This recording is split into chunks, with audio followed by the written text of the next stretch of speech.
เดี๋ยวจะมาถ่ายเบิ่งพี่น้องบ้านเจ๋เนาะ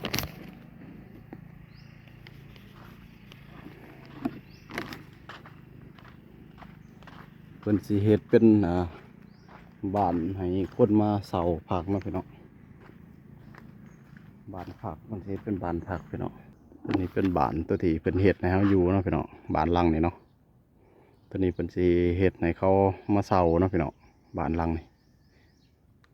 แล้วก็มีตัวนี้หลังหนึ่งเนาะเจ้าของเพิ่นอยู่ต่างประเทศเนาะพี่น้อง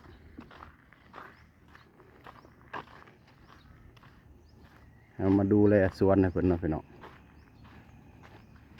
มาดูแลสวนเผาบ้านให้เพิ่นนี่ก็ต้นมะกรูดเนาะพี่น้องมะฮุงเป็นมะฮุงผูเขาตัดถิ่มมือเสานี่พี่น้องนี่ขยายใหม่เนาะหอมพี่น้องหอมปลูกใส่กระตาพี่น้องเลยปลูกพอได้กินเนาะพี่น้อง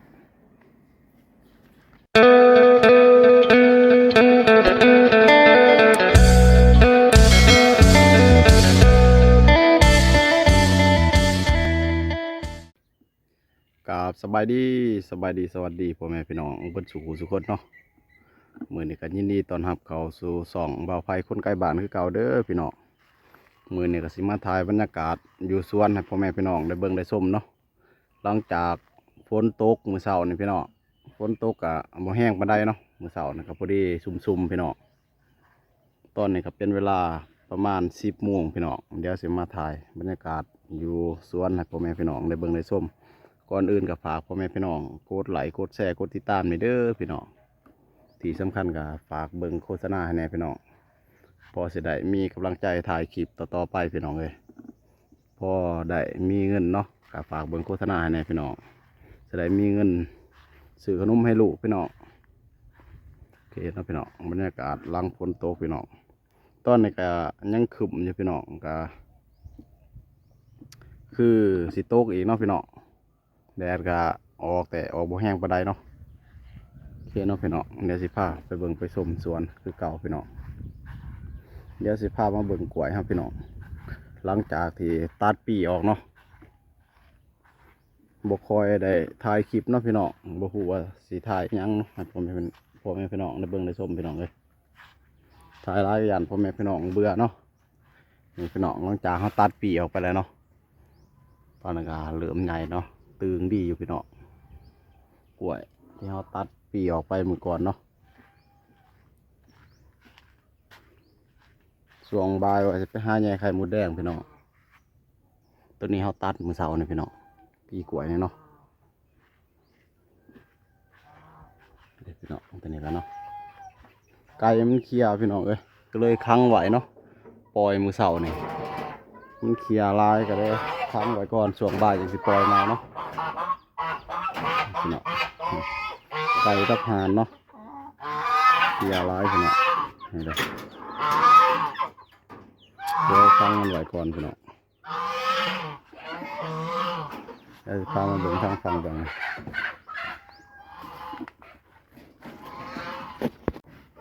ะพี่น้องคงกำลังเริ่มติด2 ลูกเนาะพี่น้องนี่พี่น้องกำลังเริ่มติด2 หน่วยต้นนี้เนาะมันคงยาวเนาะหน่วยยาวๆพี่น้องนี่ต้นนี้ก็ปลูกได้ประมาณเกือบเดือนเลยเนาะพี่น้องตัวนี้ที่เอาลงดินเนาะเริ่มใหญ่แล้วพี่น้องเลย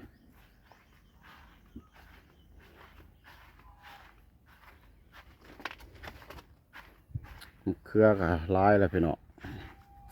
กินโบทนเลยพี่น้องเลยเครือนี่ก็โอ้มีต้นนี้แล้วก็มีแตงเนาะพี่น้องแตงไทย2 หน่วยให้โบทันชุกเนาะอากาศอยู่สวนคือเก่าอย่าเผาเบื่อกันเด้อพี่น้องเลยฝากเป็นกำลังใจให้หน่อยเนาะโอ้ตัวนี้ตึงดิพี่น้องเบิ่งนี่เครือนี่วีงามไปดิพี่น้องแต่มันออกยังบ่ทันสุดเนาะแล้วก็ตัวนี้ก็เบิ่งนี่คือสิตึงดีเนาะเครือนี่ครับพี่น้องเลย อกยังบ่ทันชุดพี่น้องแล้วก็เครือนี่10 วีเนาะเดี๋ยวบัดมันสุกสิมาถ่ายให้พ่อแม่พี่น้องได้เบิ่งได้ชมอีกเนาะบัดมันแก่พี่น้องเลยเห็นเด้ตอนนี้เราตัดมื้อเช้านี่ตัดออกเนาะตัดปีออกพี่น้องอากาศอยู่สวนคือเก่าพี่น้องเลย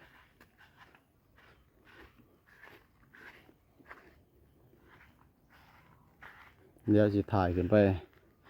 ทั้งเทิงเลยเนาะพี่น้องถ่ายให้เบิ่งทั้งเทิงพี่น้องเลยเมื่อวานนี่ก็ขุดมันเนาะพี่น้องมันแก้วเนาะหัวใหญ่เลยพี่น้องเลยทำบ่ได้ถ่ายเนาะ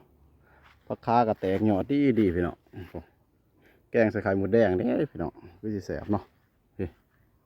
ร่างแตกหยอดพอเขาตัดไปสุดก่อนน้ำแตกหยอดใหม่พี่น้องนี่เลยมาเบิ่งหยอดงามๆเนาะพี่น้องแกงใส่หน่อไม้แกงใส่ไข่หมูแดงเนาะนี่เลยหยอดงามๆทั้งนั้นพี่น้องผักขานี่เลยตัวนี้ก็หยอดงามมันเลยพี่น้องเลยนี่เลยหยอดกำลังพอดีเนาะพี่น้องพอดีแกงใส่ไข่หมูแดงพี่น้องโอ้หมื่นโอ้โหหมื่นพี่น้องเลยมันหมื่นเนาะมันสั่นพี่น้องเลยฝนตกมันหมื่นร้ายพี่น้องอึ๊บเดี๋ยวพี่น้องลายอยู่ราคาอยู่พุ่นแน่เนาะ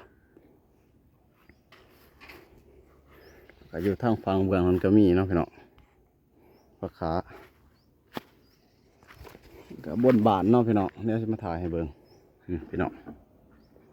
ต้นมะกลิ้นจีเนาะแล้วก็มีขนุนแล้วก็สมเนาะพี่น้องนี่ก็มะขามเนาะต้นมะขามจีบนสั่งมากพี่น้องตัวนี้หน้าวปลูกใส่นี้ไว้ก่อนเนาะพี่น้อง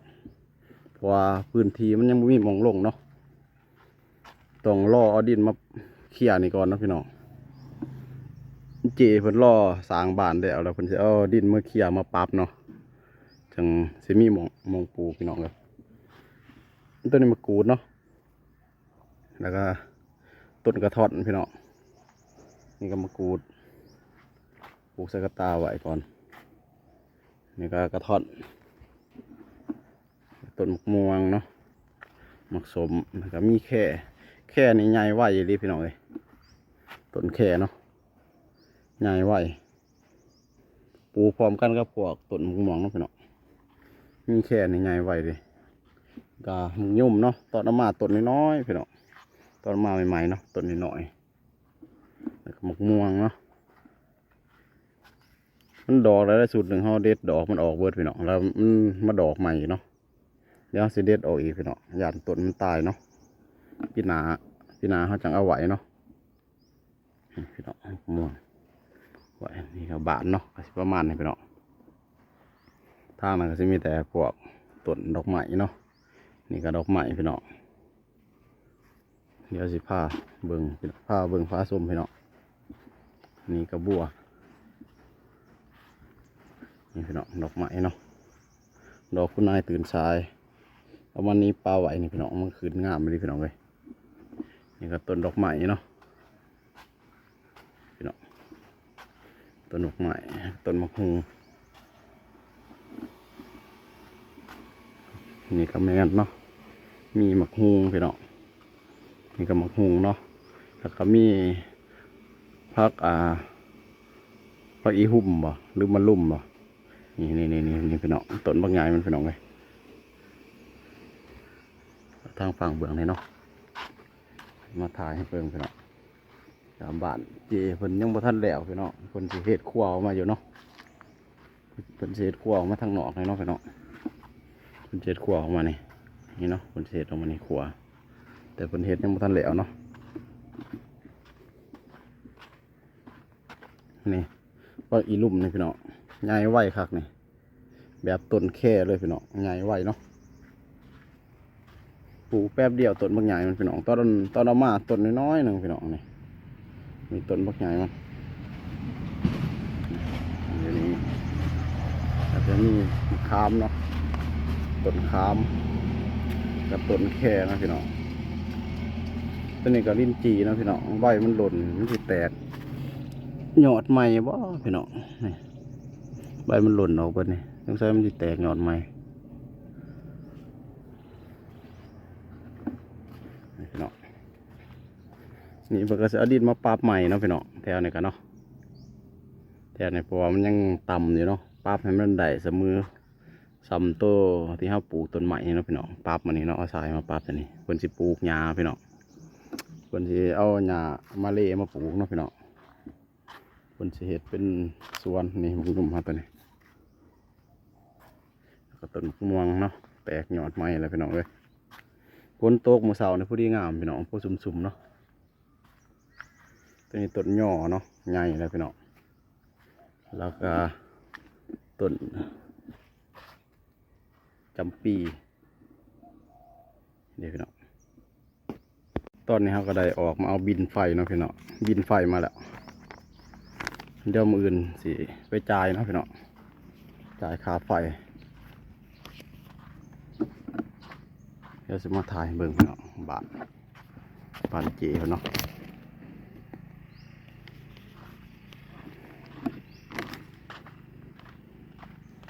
เพิ่นสิเฮ็ดเป็นบ้านให้คนมาเสาผักเนาะพี่น้องบ้านผักมันสิเป็นบ้านผักพี่น้องเหมือนคนมาเสาอย่างนี้เนาะแต่ว่าเพิ่นยังเฮ็ดบ่ทันแล้วเรียบร้อยเนาะพี่น้องนี่ก็ต้นดอกไม้ตัวนี้เขาขุดมาปลูกใหม่เนาะพี่น้องต้นเจเพิ่นสั่งมาเขาปลูกไว้อยู่เบื้องทางลงสวนเนาะตัวนี้เนาะต้นนี้ก็เลยย้ายมาปลูกนี่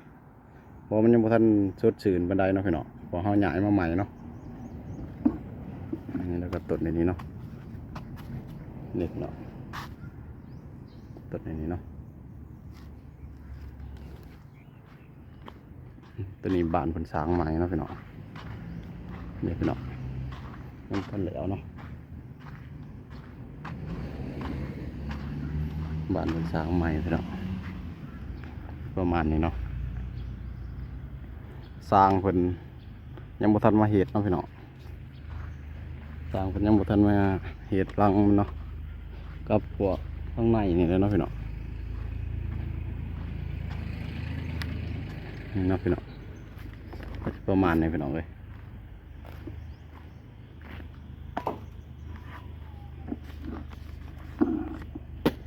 นี่นะพี่น้องจีเพิ่นรอสร้างเข้ามาสร้างบ้านหลังนี่แล้วเนาะสร้างบ้านหลังนี่แล้วเพิ่นก็จะมาปรับดินทางเบื้องนี่เนาะพี่น้องปรับให้ดินมันเสมอกันเนาะพี่น้องปรับใหม่เบิดเนาะแล้วก็เพิ่นจะเอาหญ้ามาปลูกพี่น้องแล้วก็ลงต้นใหม่เนาะตอนนี้ก็สิประมาณนี้เนาะพี่น้อง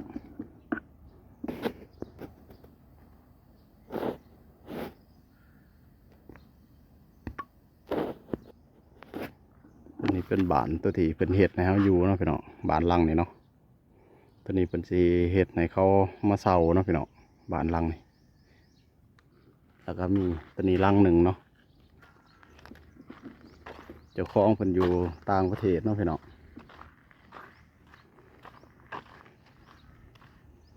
เอามาดูแลสวนให้เพิ่นเนาะพี่น้องมาดูแลสวนเผาบ้านให้เพิ่นนี่ก็ต้นมะกรูดเนาะพี่น้อง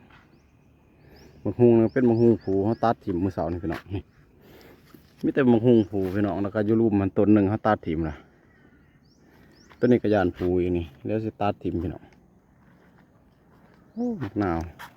กำลังออกลูกพี่น้องกำลังติดลูกติดหน่วยเนาะลายอยู่พี่น้องนะเห็นเขาพักคาเนาะแล้วเนาะพี่น้อง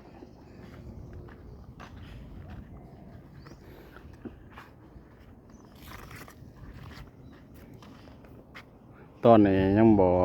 คอยงามเนาะพี่น้องข้างบนนี่เดี๋ยวเพิ่นเฮ็ดแล้วเบิดมันก็งามเพิ่นเอาหญ้าเอาหยังมาปลูกน้ำกะสีเขียวงามเนาะพี่น้องมืดฝนอยู่พี่น้องทางฝั่งเบื้องแล้วเนาะ ทั้งซองมีกทั้งฟังลาวผมก็มืดเนาะพี่น้องโต๊ะมือเสาพอดีซุ่มสื่นพี่น้องเลยพอดีสิซุ่มเนาะเดี๋ยวจะไปหาแหน่ไข่มดแดงพี่น้องมือนี้เนาะอยู่สวนพี่น้องก็สิประมาณนี้เนาะบรรยากาศอยู่สวนอยู่บ้านสวนนี่พี่น้องศาลาเนาะก็มีซาเนาะกล้วยนี่งามมันดีพี่น้องกล้วยนี่งามครับนี่ก็คาเนาะตะไคร่นี่ก็หอมพี่น้องไข่ยายใหม่เนาะหอมพี่น้องหอมปลูกใส่กระตาพี่น้องเลยปลูกพอได้กินเนาะพี่น้องนี่ก็มังหุงตัวนี้ก็เป็นตัวผูตัดออกแล้วต้นหนึ่งพี่น้องตัวนี้ก็เลยเอาป้าไว้นี่บ่ได้ตัดมันเนาะแต่ก็มีพักกลุ่มเนาะพี่น้องใหญ่แล้วพักกลุ่มก็ได้นี่พี่น้องแล้วก็ต้นนั้นเนาะพักกลุ่ม6 ต้นน้อยอยู่พุ่นแหน่อยู่พี่แหน่พี่น้องแต่ก็มีพักอีนูนเนาะพี่น้องเห็ดเถิงเนาะตัวนี้เครือยะนางพี่น้องพอได้เก็บ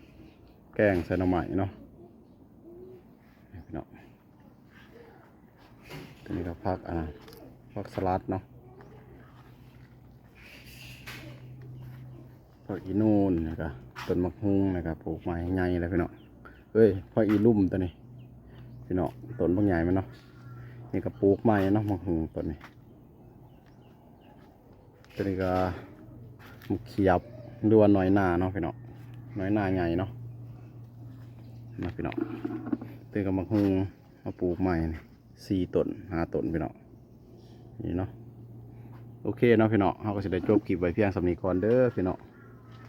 ก่อนอื่นก็ฝากกดไลค์กดแชร์กดติดตามหน่อยเด้อพี่น้องฝากคอมเมนต์เข้ามาทักทายกันได้เนาะพี่น้องเข้ามาคอมเมนต์ทักทายให้กำลังใจกันได้เด้อพี่น้องคลิปหน้าพอกันใหม่พี่น้องเลยมาถ่ายบรรยากาศอยู่บ้านสวนให้พ่อแม่พี่น้องได้เบิ่งได้ชมเนาะตัวนี้ดินเขาเอามาปราบเองเลยพี่น้องตัวนี้มันเหลียบสั่งดินเขามาเนาะ4 รถ5 รถแล้วก็ค้นมาปราบใส่นี่พี่น้องเป็นสิปราบให้มันได้ระดับซ้ำนี่เลยพี่น้องเราก็จะเอาหญ้ามาปลูกเนาะทั้งเบื้องนั่นก็สิปราบเนาะตัวนี้เขาปราบเองเนาะบ่แม่นรถปราบตัวนี้เขาค้นมาปราบพี่น้องนี่ทางเบื้องนี่คือกันเนาะทางฝั่งนี่ครับปราบให้มันได้ระดับโตขางหัวเนาะเพิ่นจะเอาหญ้าเอาหยังมาปลูกเนาะพี่น้องโอเคพี่น้องคลิปหน้าพอกันใหม่พี่น้องเลยคลิปนี้ก็จบไว้เพียงเท่านี้ก่อนพี่น้องเดี๋ยวไปแย่ไข่หมดเดี๋ยวสิทายให้พ่อแม่พี่น้องได้เบิ่งได้ชมพี่น้องเลยโอเคพี่น้อง